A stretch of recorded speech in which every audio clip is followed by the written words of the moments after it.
서대반의 설교를 가지고 역사의 주인이신 하나님이라는 제목으로 세 번째 설교를 오늘 합니다.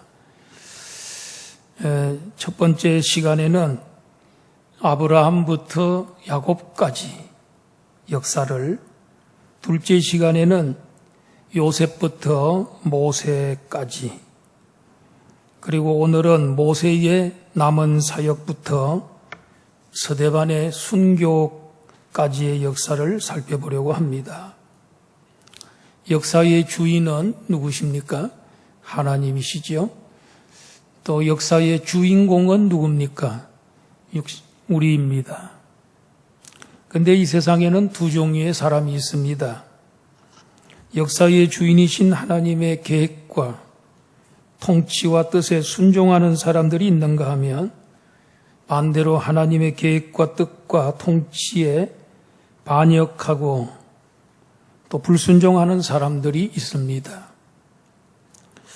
하나님을 가까이 하는 사람들은 그렇지 않은 사람들로부터 미움도 많이 받고 핍박도 많이 받고 가난하게 살 때도 있지만 끝에 가서는 항상 승리하고 복을 받습니다.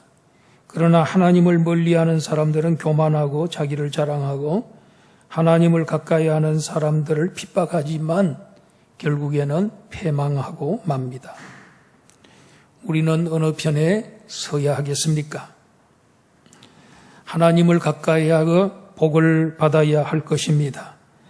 우리 교인 중에 한 사람도 하나님을 멀리하는 사람이 없기를 바랍니다. 모세 이야기를 계속하려고 합니다. 모세는 이스라엘 역사에서 가장 위대한 인물로 칭찬하고 존경받고 있습니다. 왜 모세가 그런 인물이 됐는가? 첫째로는 애굽 왕 바로의 손아귀에서 이스라엘 백성들을 해방시킨 사람입니다. 두 번째로는 홍해를 갈라 백성들로 하여금 건너가게 한 사람입니다. 그리고 광야에서 40년간 기사와 표적을 행하여 백성을 인도한 위대한 지도자입니다. 그런데 오늘 이 본문의 말씀을 보니까 37절 말씀에 보니까 또 한 가지 큰 일을 합니다. 메시아가 올 것이라고 예언을 했습니다. 그는 이렇게 당시 백성들에게 이렇게 말했습니다. 하나님이 너희 형제 가운데서 나와 같은 선지자를 세우실 것이다. 모세가 예언한 그 선지자가 바로 예수 그리스도입니다. 그런데 예수 그리스도는 나와 같은 선지자가 될 것이다. 선지자의 모습도 있죠. 예수님은 세 가지 모습이 있는데 왕직, 선지자직, 제사장직. 선지자는 무슨 일을 하는 사람입니까? 하나님의 뜻을 백성들에게 가르치는 자, 또 세상의 죄를 지적하는 자, 하나님의 심판과 구원을 선포하는 자입니다. 예수님이 바로 이 세상에 오셔서 선지자의 모습으로 그런 일을 하신 선지자 중에 선지자요 가장 큰 선지자인 줄로 믿습니다. 또 모세가 한 일 가운데 위대한 일은 시내산에 올라가서 천사로부터 하나님의 말씀을 받았습니다. 40일이라는 긴 시간 동안 하나님 말씀 율법을 받았죠. 살아있는 하나님 말씀을 받아서 광야교회 교인들에게 전해주었습니다. 그런 목사님입니다. 광야교회에서 40년 동안 목회를 했습니다. 광야교회 교인 숫자가 자그마치 200만 명입니다. 여러분, 가지 많은 나무에 바람 잘 날 없다 하는 말도 있듯이 200만 교인들을 이끌고 그것도 어디서? 광야교회. 광야교회에서 200만 명을 데리고 목회를 하는 거 얼마나 어려웠겠습니까? 율법을 받아서 백성들에게 그 살아있는 그 말씀을 백성들에게 전해준 설교자였습니다. 그러니까 모세는 하나님과 백성들 그 사이에 중개자가 되어서 중개자가 되어서 생명의 말씀을 전한 설교자였습니다. 모세의 위대한 점에 대해서는 우리가 이 시간에 다 얘기할 수 없습니다. 그런데 대충 이 정도만 얘기해도 모세 참 이스라엘 민족 최고의 지도자고, 지금도 유태인들은 그 모세를 참 존경하고 위대한 인물로 자랑하고 있습니다. 그런데 그럼에도 불구하고 서대환 집사는 이렇게 이야기합니다. 우리 조상들이 모세에게 복종하지 아니하여 거절하며 그 마음이 도리어 애굽으로 향하여 있었다고 했습니다. 모세는 하나님의 부름을 호렙산에서 하나님께 부름을 받고 이제 이스라엘 백성들을 애굽에서 해방시켜서 가나안 땅, 젖과 꿀이 흐르는 땅으로 가라고 해서 하나님께 소명을 받고 또 하나님께 사명을 받고 그 일을 하고 있는데, 아니 해방된 이 백성들이 지중해를 따라서 해변길로 그냥 쭉 올라가면 200만 명이 한 달도 안 걸려서 가나안 땅으로 들어갈 수 있는데, 하나님께서는 이들을 광야의 길로 돌렸습니다. 무려 몇 년이 걸렸습니까? 40년 동안 우회길을 가게 해서 그들로 하여금 어디에? 이 광야 학교에 입학을 시켰어요. 광야에 있는 학교니까 이 학교 다니기가 쉽겠어요? 어렵겠어요? 예? 얼마나 이 학교가 어려운 학교입니까? 광야 학교입니다. 근데 광야 학교를 거치지 않으면은 가나안 땅에 들여보내주질 않아. 젖과 꿀이 흐르는 땅으로 들어가지 못하게 하셨어요, 하나님. 그러니 졸업을 반드시 해야만이 광야 학교에 졸업을 해야 약속의 땅으로 갈 수 있도록 하나님이 만드셨습니다. 몇 년 동안, 40년 동안 훈련을 시켰습니다. 모세인들 고생하는 거 일부러 좋아할 사람은 아니죠. 자기 교인 200만 명을 고생시키고 싶은 마음 없었어요. 그런데 하나님이 하시는 일을 어떻게 목회자가 막을 수 있겠습니까? 그런데 광야 학교에서 입학을 해서 훈련을 받는 중에 백성들 가운데는 애굽을 동경하는 사람들이 있었습니다. 차라리 종로로 타더라도 죽도록 고생하더라도 차라리 나일 강가에서 사는 게 훨씬 낫겠다. 그리고 틈만 나면 애굽을 그리워합니다. 그런데 이런 사람들이 하나 둘 모여가지고 불평 세력이 되고 반역하기 시작했고 모세를 원망하고 미워하기 시작을 했습니다. 그 중에 대표적인 당이 생겼습니다. 우리나라에 민주당이 있고 통합당이 있듯이 당이 생겼는데 고라당입니다. 고라가 대표적인 반역 인물의 우두머리입니다. 모세가 시내산에 하나님의 부름을 받고 올라갔는데 열흘이 돼도 내려오지 않습니다. 20일이 돼도 내려오지 않습니다. 30일이 돼도 내려오지 않습니다. 그래서 이 고라당들이 아론을 찾아가 가지고 모세의 형이죠. 얼마나 괴롭히는지 모릅니다. 우리를 인도할 신들을 우리를 위하여 만들어 달라. 모세는 산에 올라가더니 살았는지 죽었는지 모르니 빨리 신을 만들자. 이렇게 협박을 하니까 아론이 견딜 수가 없어서 금송아지를 만들었습니다.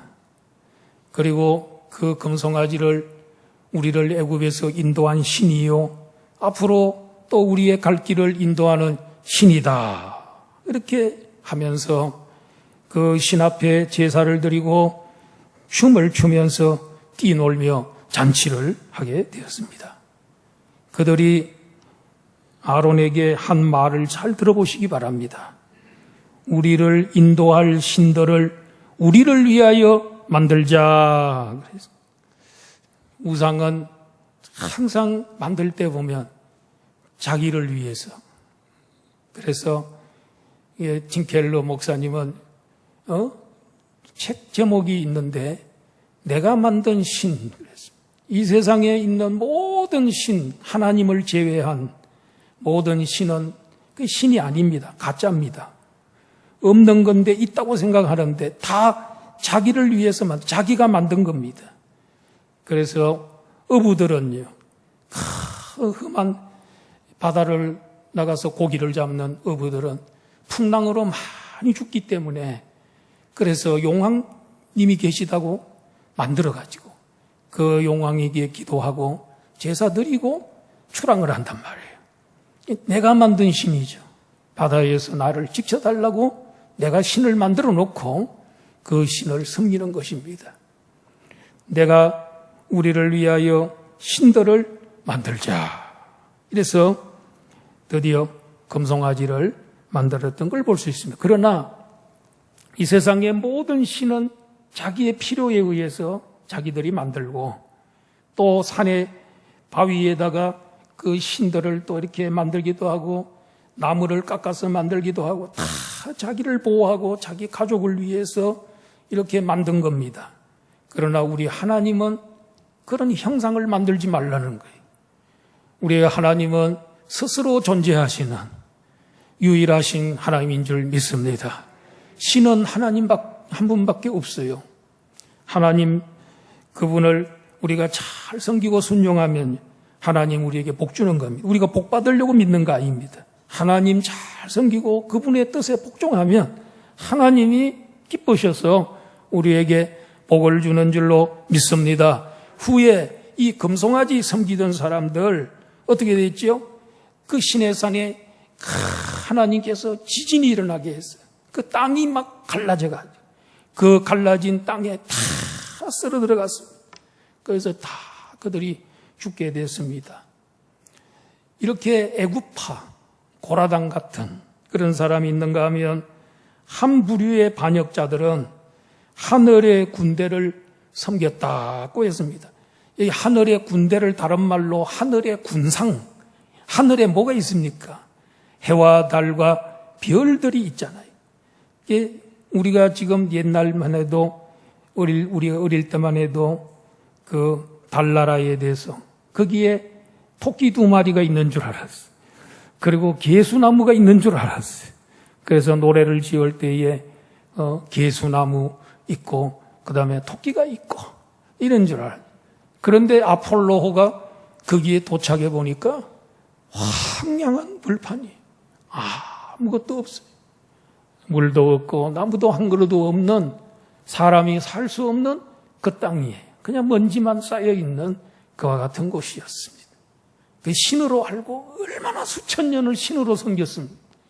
태양도 신으로 섬겨왔는데 태양은 요사이 다 거기에 헬륨인가요? 하여튼 이 가스불이 계속해서 이 타오르는 그런 곳이지 신이 아니에요. 그거는. 그것이 다 밝혀지고 있습니다. 오직 신은 우리 하나님 한 분뿐입니다. 태초에 하나님이 천지를 창조하시니라. 그런데 이들이 이스라엘 백성들 중에 어떤 사람들은 이 하늘의 군대를 섬겼다는 거예요. 해와 달과 별들을 신으로 섬기고 복을 주는 줄 알고 섬겼다는 것입니다. 그 중에 대표적인 게 몰록신, 그 다음에 레판이라는 레판의 별, 이런 것들을 섬겼습니다. 몰록신은 어떤 신입니까?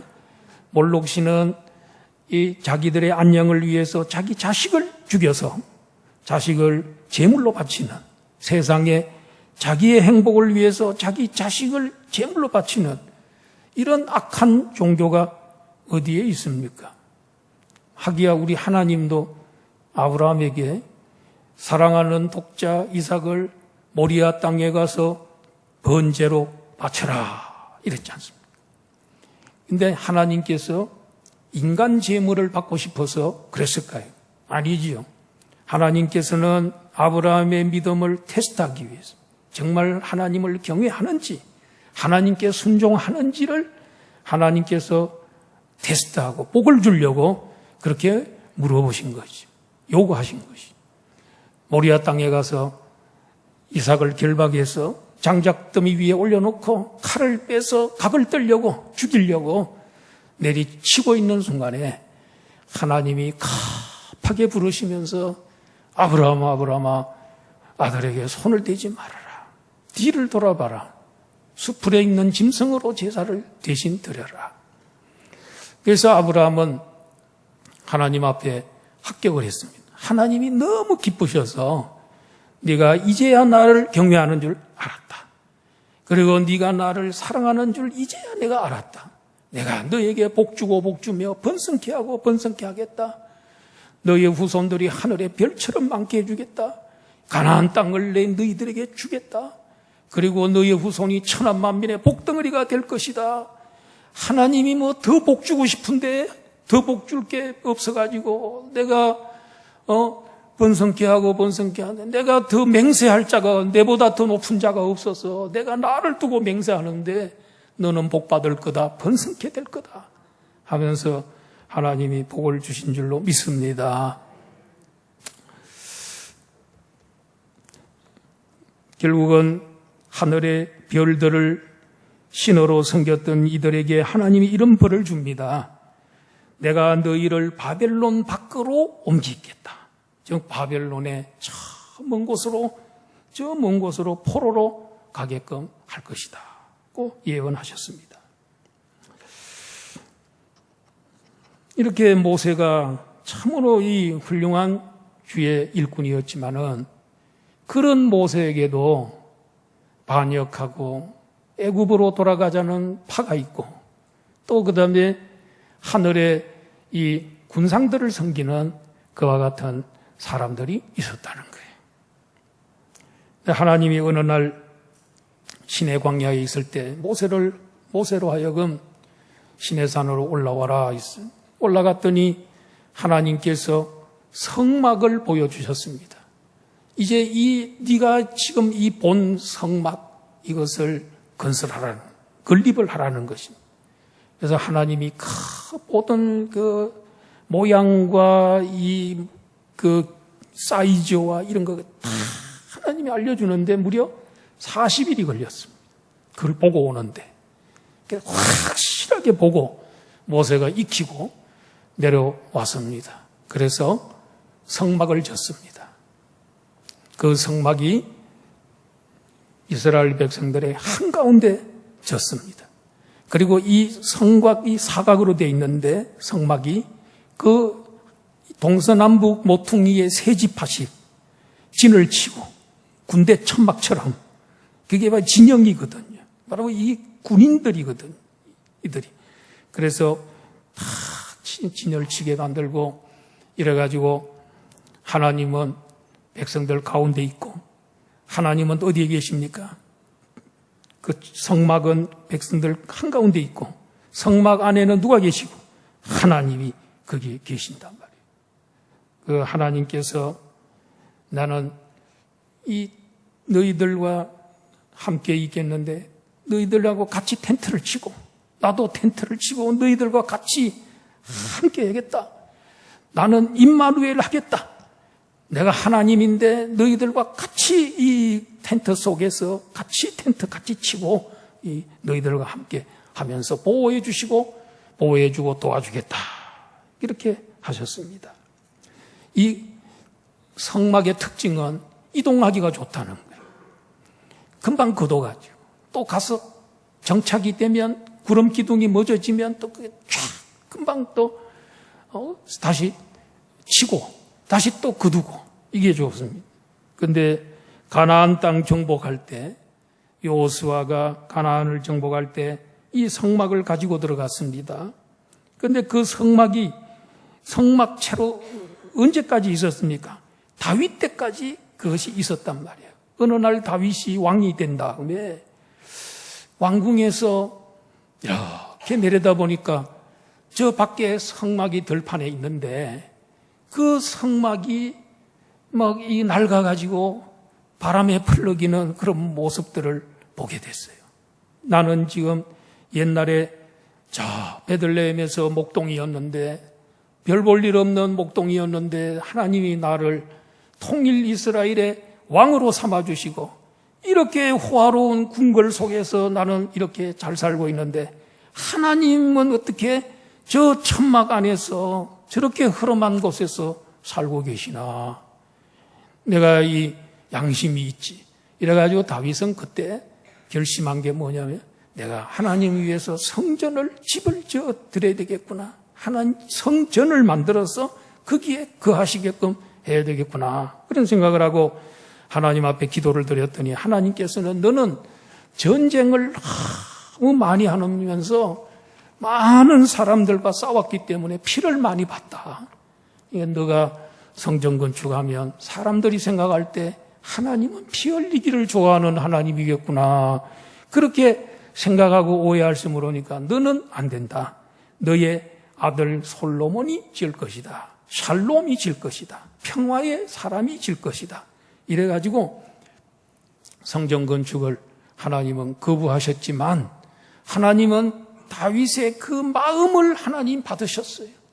하나님을 위해서 집을 지어주겠다는 이렇게 하나님 그 마음을 받으시면서 너무 좋으셔서 세상에 지금까지 역사 가운데 나를 위해서 집을 지어주겠다고 생각한 사람은 너밖에 없다. 그러니 나는 너의 집을 내가 지어주고 너는 나의 집을 지어주고 나는 너를 위해서 집을 짓고 너의 가문을 지어주겠다. 그러면서 너의 후손 가운데 씨가 나오는데 한 씨가 나오는데 그 씨를 통해서 영원한 나라가 되게 만들고 그 씨를 내가 영원히 경고하게끔 해주겠다. 이러면서 그 씨는 바로 예수 그리스도인 줄로 믿습니다. 예수 그리스도를 통해서 여러분 하나님 나라가 세워지고 그 나라의 영원하신 왕이 그 시대시는 예수 그리스도란 말이에요. 이 다윗에게 그 축복을 해주신 거예요. 그러니 우리 하나님 위해서 마음만 먹었는데도 하나님 성전 건축은 솔로몬이 했지만 마음만 잡수셨는데 마음만 먹었는데도 하나님이 어마어마한 복을 영원한 복을 그에게 너의 후손 가운데 왕이 끊어지지 않는 복을 주겠다고 하나님이 약속하셨습니다. 그런데 솔로몬이 성전을 다 졌습니다. 그런데 스데반 집사는 이렇게 신학적을 이야기를 합니다. 지극히 높으신 이는 손으로 지은 곳에 계시지 아니하십니다. 하늘은 하나님의 보좌요 땅은 하나님의 발등상이고 인간이 하나님을 위하여 무슨 집을 짓겠으며 하나님이 안식할 처소가 어디입니까? 이러면 이게 무슨 말씀이냐면은 하나님은 솔로몬이 지은 성전에도 계시고 이름을 거기에 두셨지만은 하나님은 거기에만 계시는 분은 아니라는 거예요. 온 천지 어디에도 계시는 안 계신 곳이 없는 우주의 편재에 계시는 하나님이지 그 성전에 거기에 갇혀가지고 거기에만 계시는 그런 하나님이 아니라는 거예요. 성전을 그렇게 이해해야 된다는 거예요. 이 스데반 집사는 대단한 신학자 아닙니까? 그런데 이스라엘의 역사를 보면은 사람들은 이 성전을 절대화하고 그리고 이 성전을 말해요. 또 그 다음에 성전을 우상화해 가지고 그냥 이 성전 이게 우상이야. 이게 그렇게 갇혀가지고 살아. 그래서 그들은 뭐냐면 우리는 무슨 짓을 해도 아무리 잘못하고 뭐 해도 성전이 있기 때문에 우리나라는 절대로 안 망하고 우리는 잘 살게 될 거다. 그러면서 반역하고 그러면서 또 우상 섬기고 그래놓고도 성전이 하나님이 우리와 함께 계시는데 성전이 있는데 왜 망하냐 이랬는데요. 주전 586년에 저 바벨론에 느부갓네살 왕이 군사를 몰고 쳐들어와서 남쪽 유다 나라를 쑥대밭으로 만들고 성전을 다 불태워버리고 그리고 다 파괴시켰습니다. 돌 하나도 돌 위에 놓이지 않을 정도로 폐허가 되겠지만 그때 그들이 절망에 빠진 거예요. 성전이 우리를 보호해 줄 줄 알았더니 아니었구나. 성전은 있어도 성전이 아무리 잘 지어졌어도 백성들이 바로 살지 못하면 무슨 성전이 무슨 소용이 있겠어요. 성전이 잘 지어져도 예배를 안 드리고 제사를 안 드리면 무슨 소용이 있겠냐 이 말이에요. 결국은 성전 건물이 그들을 지켜주지 못했던 것입니다. 스데반 집사는 설교를 거의 끝나갈 무렵에 설교에는 항상 적용이 있잖아요. 그러므로 우리는 이렇게 삽시다. 이런 게 있어야 되는데 그래서 스데반 집사가 70인 공회원들이 지금 설교를 듣고 있는데 그 70인 공회원들은 다 종교 지도자들입니다. 대제사장, 바리새인들, 사두개인들, 이 국가 대표 지도자들인데 이들은 성전을 절대화하고 우상화했던 사람들입니다. 그런데 여러분, 이 예루살렘 그때 지어졌던 헤롯 성전, 그 성전의 기능은 이미 끝났습니다. 언제 끝났냐면 예수님이 십자가에 달려 돌아가시고 죽으시고 부활하신 그때의 성전은 끝났습니다. 기능은 끝났습니다. 진짜 성전은 예수님이 성전이죠. 예수님이 성전이. 그래서 예수님이 이 세상에 오셔서 하나님이 준비한 어린 양이 되셔서 십자가에서 달려 피 흘려서 돌아가심으로 인해서 온 인류의 죄를 다 구속하시고 사해 주신 줄로 믿습니다. 그런데 이제는 양이나 소나 염소를 가지고 제사 드리는 것은 이미 끝났어요. 왜냐하면 그건 그림자고 원형이신 예수 그리스도가 이 세상에 오셨기 때문에 그래서 구원을 완성했기 때문에 그 옛날 구약시대에 하던 그 그림자는 이미 끝났습니다. 근데 아직도 그들은 그걸 붙잡고 예수님 이때까지만 해도 제사 드리고 그 짐승자가 제사 드리는 그런 일을 하고 있었던 것입니다. 그리고 이들은 모세가 예언한 그 선지자임에도 불구하고 예수님을 배척하여 십자가에 못 박아 죽였습니다. 모세가 예언한 그 메시아의 교훈과 가르침을 거절했던 것입니다. 그래서 스데반 집사는 그들을 향하여 목이 곧고 마음과 귀에 할례를 받지 못한 사람들아, 너희도 너희 조상과 같이 항상 성령을 거스르는도다. 너희 조상들이 박해하지 않은 선지자가 어디 있느냐? 의인 메시아가 온다고 예언한 그 선지자를 죽이지 않았느냐? 이제 너희는 그 의인을 잡아준 자요 살인한 자니라. 너희는 천사가 전한 율법을 받기만 하고 지키지는 아니하는도다. 야, 스데반 집사님 참 뻔치가 대단한 뻔치입니다. 지금 이 70명은 국회의원들인데 그들이 대부분입니다. 또 거기가. 그런데 이 일개 집사가, 일개 평신도가 이렇게 그들을 향하여 소리를 지르고 목이 곧다 그러고 마음과 귀에 할례를 받지 않았다 그러고 막 메시아를 죽였다 그러고 대단하지 않습니까? 성전에서 늘 있다고 해서 율법책을 가지고 가르치고 외운다고 해서 예수님을 죽인 그 죄가 자동으로 없어지는 거 아닙니다. 그들이 스데반 집사의 이 말을 듣고 마음에 찔려서 격분하여 스데반을 향하여 이를 갈게 됐습니다. 한편 그 시간에 스데반 집사는 성령이 충만하였습니다. 성령이 충만하여 막 담대함을 주시니까 그렇게 말할 수 있었던 거죠. 공회원들을 보고 이렇게 목이 곧다 그러고 마음과 귀에 할례를 받지 못한 사람들이라 그러고 성령을 항상 거스른다고 책망하고 의인 예수 그리스도를 살인한 자들이고 율법을 가지고 있지만 지키지도 않는다고 전곡을 지를 수 있었습니다. 성령 충만했기 때문에.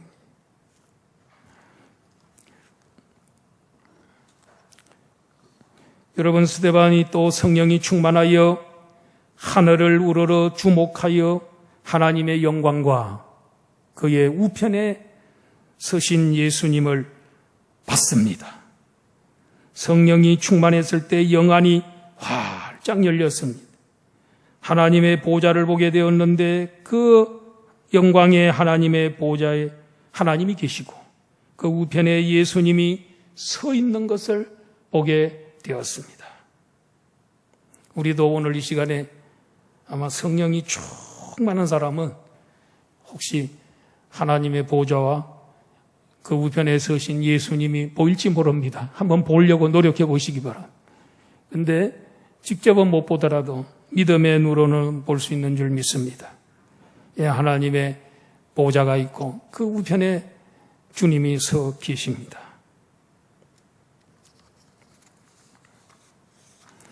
왜 스데반에게 결정적인 순간에 그 놀라운 광경을 보여주셨을까? 그 광경을 보지 않았다면 순교를 할 수 없기 때문에 그렇습니다. 스데반은 보라 하늘이 열리고 인자가 하나님 우편에 서신 것을 보노라고 소리를 질렀습니다. 만약에 스데반 집사님이 그걸 안 보고 70인 공회원들의 분노의 얼굴을 봤다면, 격분한 얼굴의 모습 봤다면, 그들의 손에 쥐어있는 돌멩이를 봤다면 그는 마음이 흔들렸을지도 모릅니다. 그런데 절체절명의 그 순간에 성령님은 그의 눈을 열어서 인자 예수님이 하나님 우편에 승리자가 되어 서 계신 것을 보게 했습니다. 70인 공회원들에게 그 사실을 공포함으로써 그 70인 공회원들과 유대교가 예수 그리스도에게 졌다. 예수 그리스도에게 이긴 게 아니고 너희들은 진 것이다. 왜냐하면 너희들이 죽인 예수가 지금 저 하늘 보좌 위에 지금 서 계신단 말이야. 승리자가 되어 거기 서 계신다. 그렇게 함으로써 유대교는 실패하고 우리 기독교는 승리했음을 보여주신 것입니다. 그들은 예수님 십자가에 못 박혀 죽음으로 모든 것이 끝나고 완전 승리를 거두었다고 생각했으나 예수님은 3일 만에 부활하시고 성령을 그들에게 부어주니까 그들이 예수 십자가의 복음, 부활의 복음을 목숨 걸고 전하고 유대교인들이 막 대거 그쪽으로 개종하기 시작하고 그러니까 그들 속으로 두려운 마음이 생겼습니다.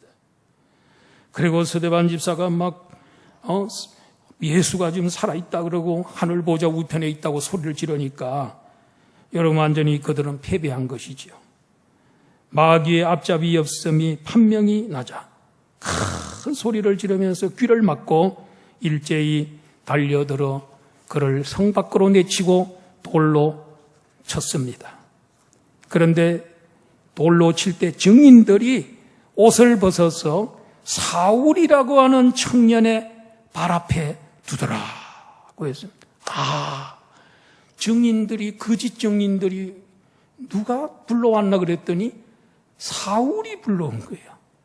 거짓 증인들 돈 주고 불러와가지고 너희들 이 스데반 집사가 모세 비방하고 그리고 이 스데반 집사가 성전 비방했다.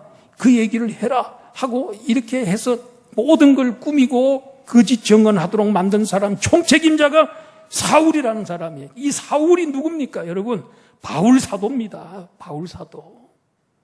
그러니 그런데 증인들이 옷을 벗어서 그 청년 앞에 갖다 놓더라. 책임자가 그 사람이니까. 스데반은 주 예수여 내 영혼을 받으시옵소서 기도했습니다. 예수님하고 똑 닮았습니다. 예수님은 또 죽으면서 내 영혼을 아버지 손에 부탁하나이다 그랬습니다. 그렇습니다. 사람은 죽으면 영혼은 즉시 저 천국으로 낙원으로 가는 겁니다. 육체는 죽어서 흙으로 돌아가는 것입니다. 그런데 육체에 죽는 걸 뭐라 그럽니까? 잔다고 성경은 표현합니다. 언제 깨웁니까? 자는 사람은 반드시 깨웁니다. 누가 예수님이 세상에 재림하셔서 일어나라 하고 그들을 깨울 때 다 육체가 일어나서 아름다운 육체를 가지고 신령한 육체를 가지고 우리는 예수님과 함께 천국으로 들림받는 줄로 믿습니다. 그리고 스데반 집사님은 큰 소리로 주여 이 죄를 그들에게 돌리지 마옵소서 이 말을 하고 자니라 그랬습니다. 성도는 죽는 게 아니고 자는 것입니다. 예수님 재림 때 다 깨우는 줄 믿습니다. 그래서 스데반은 진짜 예수님 제자입니다. 주여 이 죄를 저들에게 돌리지 마옵소서. 참 예수님이 죽을 때처럼 용서의 기도를 드렸습니다. 이것이 진짜 용서입니다. 자기를 죽이는 자를 위해서도 용서해달라고 기도하는 것이 진짜 용서입니다. 스데반의 이 기도가 응답되었습니다. 누가 용서받았습니까? 거짓 정인들을 매수하여 사용하는데 총책임자였던 사울이라고 하는 그 청년, 옆에 있던 그 청년이 스데반 집사의 기도로 응답이 돼가지고 그가 다메섹으로 교인들 잡으러 체포하러 가다가 다메섹 길에서 그 해보다 더 밝은 빛 가운데 그를 비추는 빛을 보게 됩니다. 그 빛을 보는 순간에 눈이 멀게 되고 그는 땅에 엎드려 꼬그라쳤습니다. 그래서 주여 니시니까 얼마나 두려운지 주여 니시니까 하고 물으니까 거기에서 음성이 들려오기를 나는 너가 핍박하는 나사렛 예수다. 예수님이 그를 만나주신 것입니다. 스데반 집사가 하늘 보좌 우편에 있는 걸 봤던 그 예수님이 바로 그 사울이라는 청년을 만나주신 것입니다. 스데반 집사님이 기도가 응답이 됐습니다. 그래서 스데반 집사님은 죽었지만 스데반 집사님보다도 더 큰 역사를 이룬 사람이 바울 사도입니다. 스데반 집사는 기독교 최초의 순교자라면 바울 사도는 우리 인류 역사 가운데 기독교 역사의 최고의 인물입니다. 누가 그를 만들었습니까? 바로 스데반의 순교가 그 위대한 기독교 최고의 지도자를 만들게 되었던 것입니다. 스데반 집사도 순교의 제물이 됐지만 바울 사도도 마지막에 스데반처럼 순교의 제물이 되었습니다. 스데반 집사의 그 기도는 그게 헛되이 돌아간 게 아니고 이 죄를 저들에게 돌리지 마시고 용서해달라 그랬더니 하나님이 그 기도를 들으시고 사울을 바울로 바꾸신 줄로 믿습니다. 사도로 삼은 줄로 믿습니다. 우리 하나님은 역사의 주인이십니다. 인간의 생사복도 그분의 손에 달려 있습니다. 우리가 순종하고 살아야 됩니다. 성령 충만하여 순종하면 우리 앞에도 당할 자가 없는 줄로 믿습니다. 우리 역사의 주인이신 하나님 앞에 다 순종하고 그 뜻에 복종하고 주님 기쁘게 하는 삶을 살면 하나님 반드시 이기게 하시고 성립케 하는 줄로 믿습니다. 기도하겠습니다.